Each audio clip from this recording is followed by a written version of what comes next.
চিত্রনায়িকা পপি আপুর কাছ থেকে আমরা সবাই কি শিখছি জানেন? চিত্রনায়িকা পপি আপুর কাছ থেকে আমরা শিখছি আপনি অনেক উপার্জন করবেন রোদে শুকায় বৃষ্টিতে ভিজে, কিন্তু আপনার উপার্জনের টাকাটা আপনাকেই রাখতে হবে।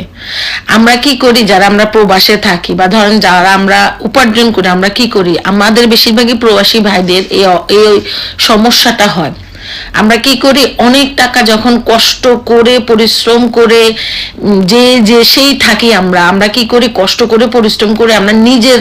রুড়ে পর্যন্ত দিতে চাই না যে আমি এত টাকা দিয়ে একটা বার্গার খাবো, এত টাকা দিয়ে একটা মুরগি খাবো, এত টাকা দিয়ে কিছু করব, থাক এই টাকাটা দিয়ে আমি যদি জমায় একটা জমি কিনতে পারি এই জমিটা আমার হবে। তা আমরা কি করি, অনেক কষ্ট করে টাকাটা জমানোর পরে আমরা কি করি, আমাদের বাবা মারে খুশি করার জন্য বলি যে আব্বা আপনার নামে জমিটা